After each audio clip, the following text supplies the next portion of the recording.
다음으로는 민간 부분의 AI 기반 개발 플랫폼 추진 현황과 사례를 주제로 LG CNS의 황정현 총괄님께서 발표해 주시겠습니다. 박수 한번 부탁드릴게요. 네, 반갑습니다.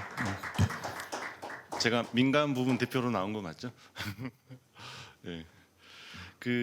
저희가 지금 올해까지 한 600개 정도 프로젝트에 저희 대본 AI를 활용한 개발 도구를 사용을 하고 있는데요. 방금 말씀하셨던 직전에 설명하셨던 것처럼 RAG 기반의 프롬프트 엔지니어링, 그리고 생성형 AI 활용한 온프레미스 쪽 환경. 뭐 저희는 이제 실제로 올라만을 쓰고 있지는 않지만 VLM의 추론 환경을 직접 만들어서 구동을 하고 있고요. 실제로 오픈 소스 모델을 가지고 실제 온프레임 환경에서도 많이 사용을 하고 있습니다. 그래서 지금 저희가 사용하는 방식은 사실상은 어시스턴트 방식을 사용을 하고 있는데, 현재 AI의 발전 방향은 이미 에이전틱 AI로 많이 넘어가고 있어요. 그러면 현장에서는 어시스턴트가 아닌 에이전트를 쓸 때 어떤 개발신이 과연 가능할까? 이런 유스 케이스들은 어떤 게 있을까에 대한 고민을 많이 하고 있고, 저희가 상상하는 에이전틱 AI의 유스 케이스에 대해서 한번 설명을 하는 시간을 갖도록 하겠습니다.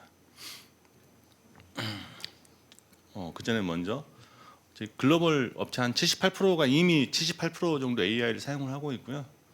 포춘 500대 기업으로 좀 한정을 하더라도 이미 99%가 사용을 하고 있습니다. 이 말은 결국은 AI는 기업의 선택의 문제가 아니라 필수 경쟁력이다라는 걸 암시를 하고 있죠.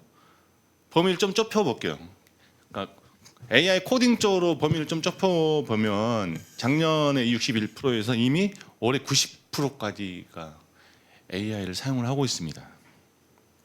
근데 이거는 이제 글로벌 사례이고, 국내로 해보면 사실은 반대가 될 것 같아요. 한 10% 정도? 왜냐하면 국내의 그 망분리 환경, 대부분의 공공, 금융의 그 실제 개발 환경들은 다 운영 환경이 다 분리가 되어 있죠.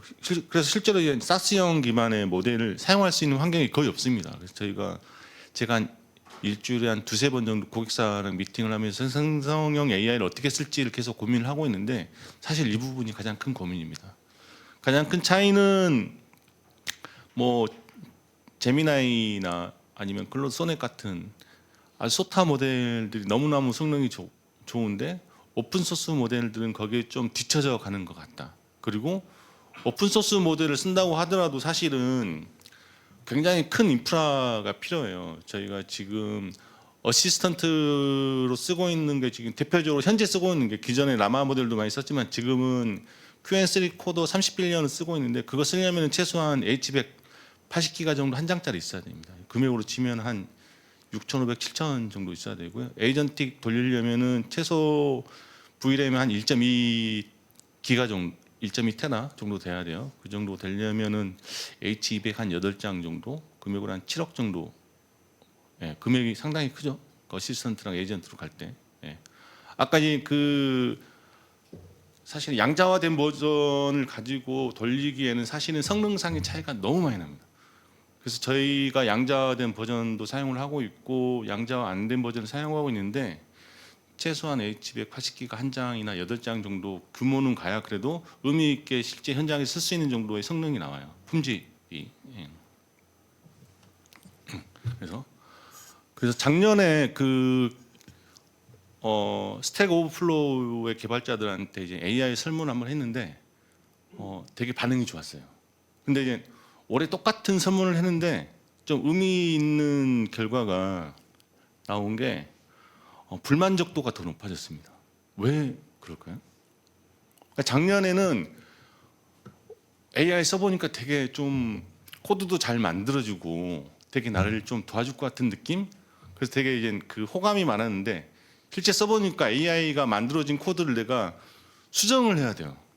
그 디버깅을 하다 보니까 이게 시간이 총체적으로 이게 세이브가 되는지 안 되는지 잘 모르겠다. 약간 제 생각은 아니고 스택 오버플로우의 개발자들 생각이 그런 느낌을 받나 봐요. 그래서 부정적인 의견이 생각보다 더 많아졌습니다.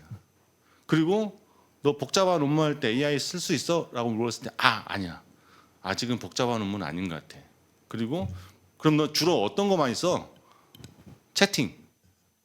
채팅하고 뭐 문서 만들고 새로운 신기술 좀 적용해 볼 때 이때 정도 쓴다고 해요. 그러면 과연 이거 가지고 우리가 현장에서 썼을 때 정말 좀 파격적인 생산성을 낼 수 있을까? 왜냐하면 이게 저희가 이제 현장에 가가지고 저희가 생성형 AI 가지고 뭔가 하겠습니다라고 하면 항상 그 C자 붙으신 분들이 항상 가장 먼저 물어보는 게 그러면 우리 예산 얼마 줄일 수 있어요? 이걸 물어보거든요. 근데 작년 가을에 이제 가트너에서 했던 좀 재밌는 얘기가 현재까지 기술 수준으로 AI를 썼을 때 우리가 세이브할 수 있는 시간은 한 일주일에 평균 30분에서 40분 정도. 아니 하루에. 개발자가 라떼 한 잔 마시면서 담배 한 대 피면 훌훌 사라지는 정도 시간이다. 그래서 시간을 세이브할 수 있지만 그게 생산성으로 연결되긴 되게 어려울 것이다. 그러면 우리가 생성형 AI 쓰는 게 생산성하고 연결이 안 되면 이걸 왜 할까요?에 대한 질문들이 엄청 쏟아질 것 같아요. 저희도 그게 고민인데 다행히 생성형 AI 기술이 여기서 멈추지 않았어요. 계속 발전을 하고 있습니다. 그래서 저희가 가능성을 본 게 이거 잘만 쓰면 되게 효과가 좋을 것 같아. 에 대한 트렌드에 대한 변화가 되게 많이 발생을 하고 있습니다. 그거를 설명드리기 전에 제가 좀 간단한 어시스턴트와 에이전틱의 차이 좀 대표적으로 좀 보여줄 수 있는 영상을 하나 보여드릴게요. 예. 사례는 저희가 이제 현장에서 많이 쓰는 이 SQL 생성하는 쪽, 좀 포커스를 해서 영상을 좀 보여드리면, 이거 실행 한번 시켜주실래요?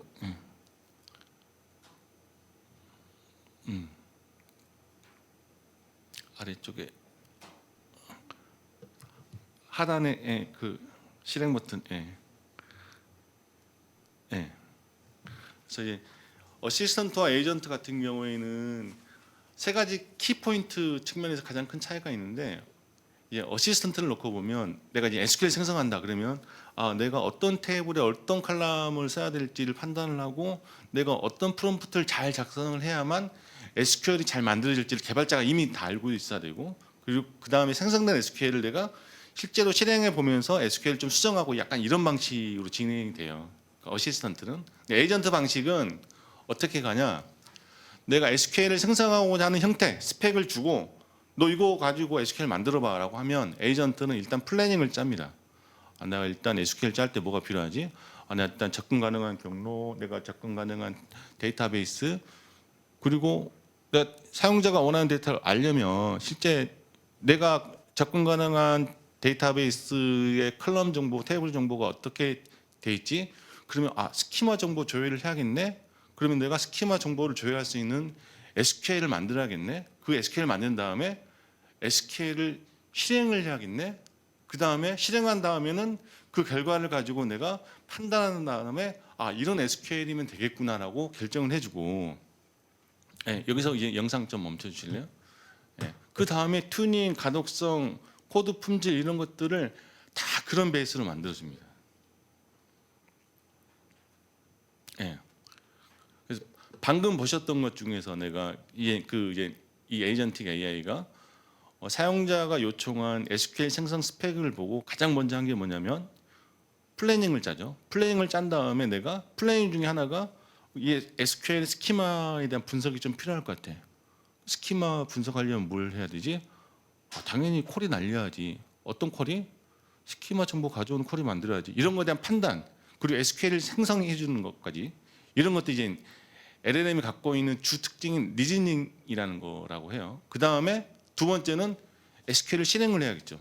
쿼리도 날려야 되고, 쿼리 만든 다음에 내가 생성을 원하는 SQL을 내가 만들었다고 치면은 그 SQL을 실제 파일 시스템에 내가 핸들링을 만들어야겠죠. 파일 시스템도 핸들링을 해야 되고, 이런 다양한 디바이스를 툴콜링할 수 있는 기능이 있어야 돼요. 이런 것들이 우리가 이제 커넥션이라는 표현을 씁니다. 그래서 리즈닝과 연결이라고 하는 두 개의 가장 큰 핵심 기능이 있는데, 에이전틱으로 가려면 이 두 가지 기능이 아주 중요해요. 근데 이것들을 잘하려면 누가 제일 잘하냐?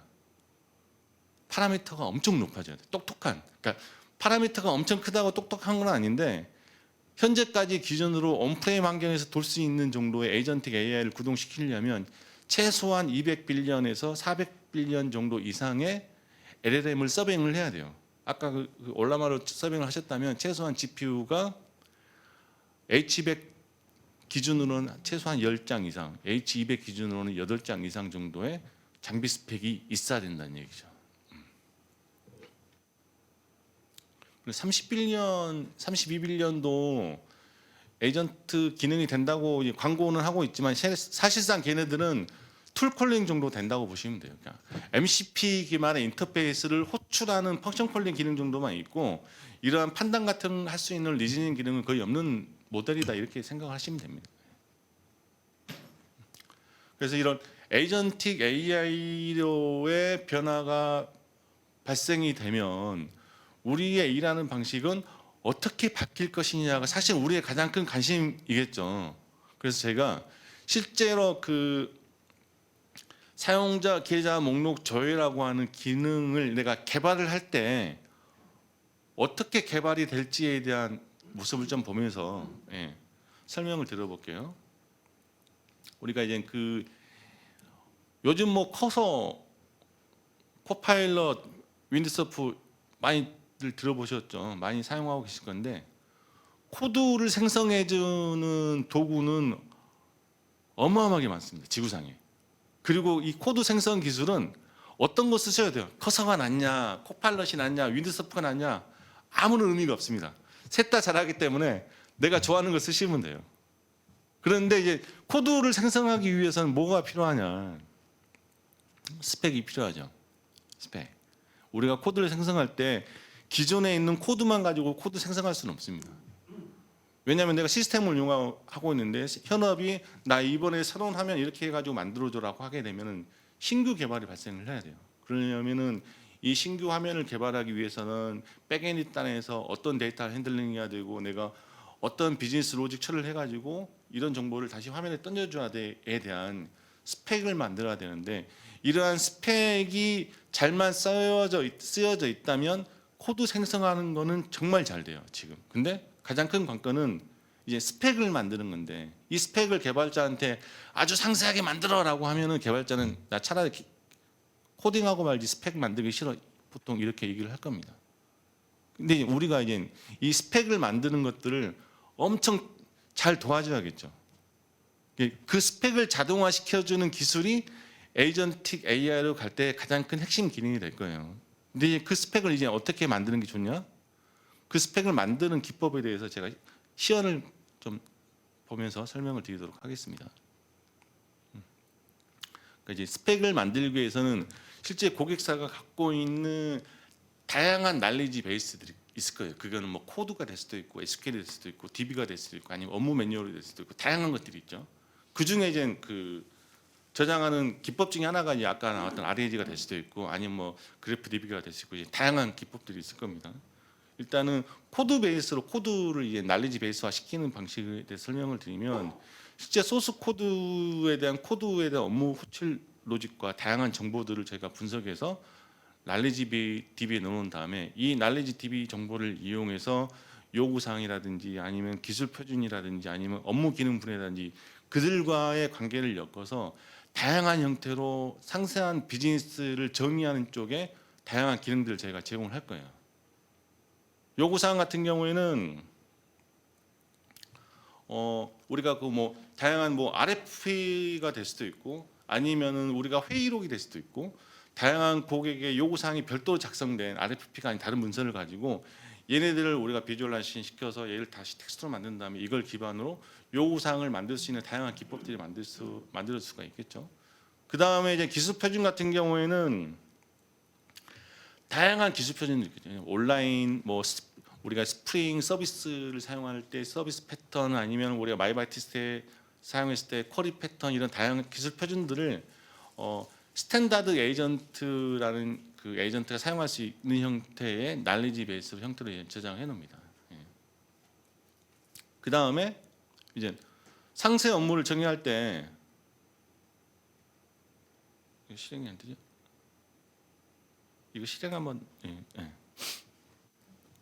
상세 업무를 정의할 때 어떻게 정의를 하게 되냐? 내가 투비 기능 목록을 정의를 하고 개발자별로 할당된 기능 목록이 있을 거예요. 그러면 그 기능 목록에 매핑되는 에지즈에 대한 현행 분석 그리고 투비 요구 사항, 다양한 기술 표준 이런 정보들 다 엮어서 상세한 그 비즈니스 스펙을 정의하는 방식을 다 만들어줍니다. 그 다음에는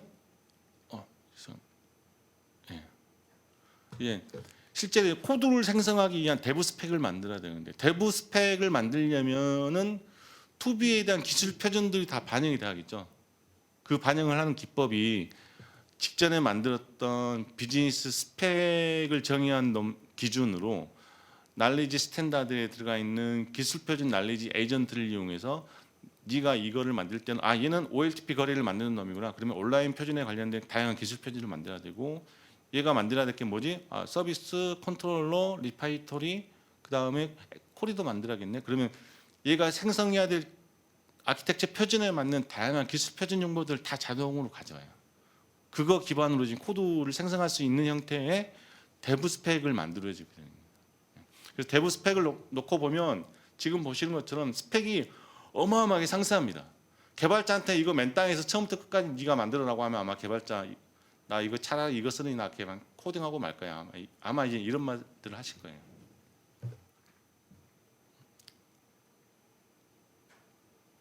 예.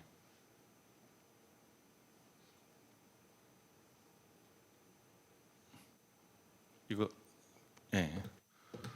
코드 생성 같은 경우에는 만약에 직전에 대부 스펙이 돼 있다고 하면은 이거 기반으로 저희가 이제 코드 생성할 때 이제 화면에는 잘 안 보이는데 저희가 이제 코드 모델을 뭐 클로드 소넷, 제미나이 그리고 GPT 그 다음에 QN3 그리고 QN 3 코더 다양한 형태로 모델을 저희가 코딩 쪽을 해보고 있는데 코딩 쪽은 정말 그 온프레미스형 그 오픈 소스 모델 포함해 가지고 성능 차이가 잘 안 납니다.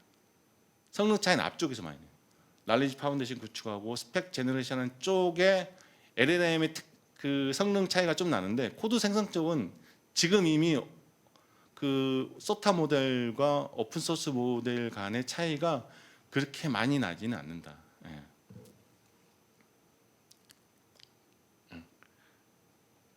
예. 그렇게 해서 이제 에이전틱 AI로 가게 되면은 전체 스텝을 우리가 날리지 파운데이션 구축, 스펙 생성 그리고 이제 코드 생성이라고 하는 세 가지 축으로 갈 거고 그래서 그렇게 가게 되면 기존의 분석 설계 개발 테스트라고 했던 기존의 공정 방법론은 아마 역사 속으로 가고 새로운 개발 방법론이 이제 곧 나올 거라고 예상을 하고 이상 발표를 마치도록 하겠습니다.